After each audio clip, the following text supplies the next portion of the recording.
Prepárate. Tu vida está a punto de cambiar para siempre.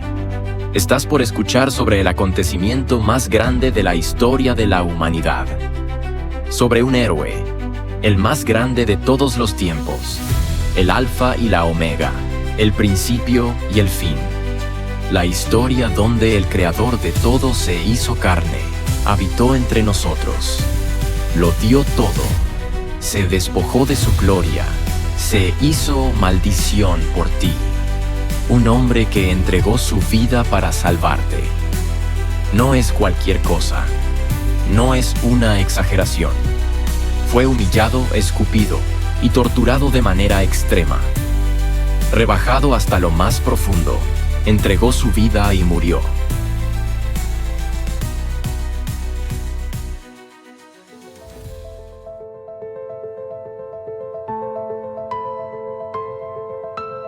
Todos, sin excepción alguna, hemos sido destituidos y despojados de la gloria de Dios desde nuestro nacimiento, como se narra en el libro de los Romanos.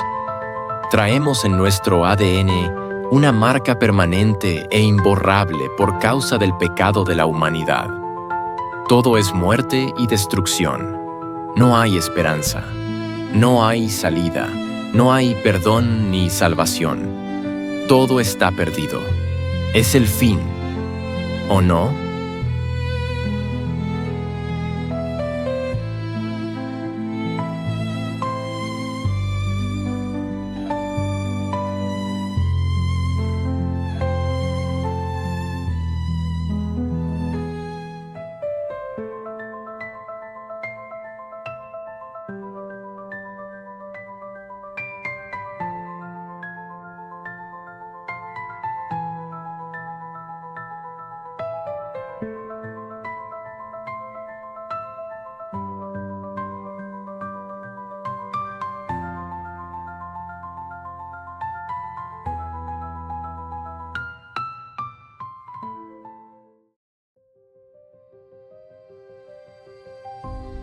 Toda la creación fue hecha con el propósito de que el mundo adorase a Dios, y así pudiese convivir con la humanidad en armonía, paz y amor. El ser humano debía fructificar la tierra, poblarla, gobernar sobre las bestias, la naturaleza, y adorar a Dios para siempre. Sin embargo, el ser humano se corrompió, conoció la maldad y la caída fue inevitable debido a su desobediencia, como lo narra el libro de Génesis. El apóstol San Pablo nos muestra en una de sus cartas más famosas e importantes que la paga del pecado es muerte. Esto podemos encontrarlo en el libro de los Romanos, capítulo 6, versículo 23. Dios decretó maldiciones a la humanidad debido al pecado de Adán y Eva, consecuencias que, hasta hoy en día, seguimos sufriendo. En un mundo limpio, creado con perfección y pureza, el pecado y la maldad encontraron una entrada, la cual fue conferida por el hombre al que Dios le había entregado todo. Al pecar por primera vez, el hombre entregó su derecho a Satanás de gobernar la tierra. Por lo tanto, este ser se convirtió en el nuevo gobernante del mundo, el príncipe de las tinieblas, como lo afirma la Biblia en la segunda epístola a los Corintios, capítulo 4, versículo 4, y también en el libro de Juan, capítulo 12, versículo 31. A partir de este terrible suceso, la historia tomaría un rumbo totalmente diferente al diseño original. El mundo entraría, a partir de ese momento, en una oscuridad total. Las tinieblas se apoderaron de todo. El ser humano conocería desde entonces el sufrimiento, el dolor, el cansancio, la tristeza, la angustia, las enfermedades y todo lo que nos aqueja en nuestras vidas y que conocemos como dolor y sufrimiento hasta el día de hoy. Todo aquello que pueda incomodarte y darte sufrimiento se originó desde entonces. El planeta Tierra iniciaría, desde ese entonces, a contar sus días, como se narra en el libro de Génesis en sus primeros capítulos. Tiempo después, ya poblada la Tierra, cubierta de inmundicia y sin respeto por lo sagrado, un mundo desordenado lleno de maldad e inmoralidad fue destruido por Dios. El diluvio se los llevó a todos. La humanidad tendría un nuevo comienzo con un hombre que fue hallado justo delante de los ojos de Dios: Noé. Como recordarán, este es aquel hombre que escuchó la voz de Dios y construyó el arca, siendo obediente al mandato del Todopoderoso, por lo cual se salvó él y su familia. De esta nueva generación, Dios escogería a su pueblo de entre todos los pueblos que existirían. Este pueblo, durante los próximos siglos, pasaría por una interminable serie de dificultades y problemas, causados por la desobediencia de este mismo. Por su pecado y obstinación, este pueblo fue escogido por Dios, y por lo tanto, tuvo una serie de reglas diferentes a las de los demás pueblos, como se narra a lo largo del Antiguo Testamento. Toda la historia de Israel, del por qué y cómo era gobernado por Dios, se narra sobre las derrotas y sufrimientos a causa de sus pecados, idolatría y desobediencia a Dios. Un pueblo que sufrió toda su historia, esclavizado, destruido y saqueado muchas veces por sus enemigos.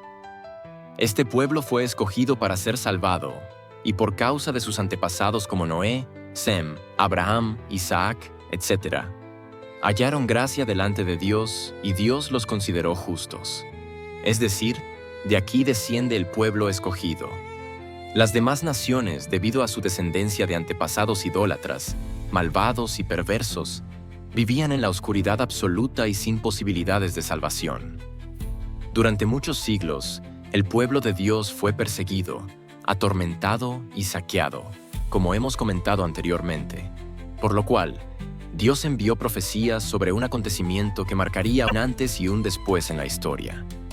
Y es que Dios anunció por medio de sus profetas que un día vendría a gobernar un rey, un Mesías que libraría de una vez por todas a su pueblo y que terminaría con el sufrimiento de los suyos. Sin embargo, Dios envió a su Hijo unigénito, Jesús de Nazaret, el cual, como sabemos de la historia, nacería de una mujer virgen. Esto sería la señal por excelencia de que Él sería el enviado. Sin embargo, el pueblo de Israel no entendió las señales, no entendió el mensaje y rechazó a su Mesías por falta de entendimiento. Mientras ellos esperaban un rey de la talla de David que fuese un gran guerrero, Jesús era todo lo contrario, un ejemplo de amor y mansedumbre, que sanaba enfermos y confrontaba la doctrina de los fariseos.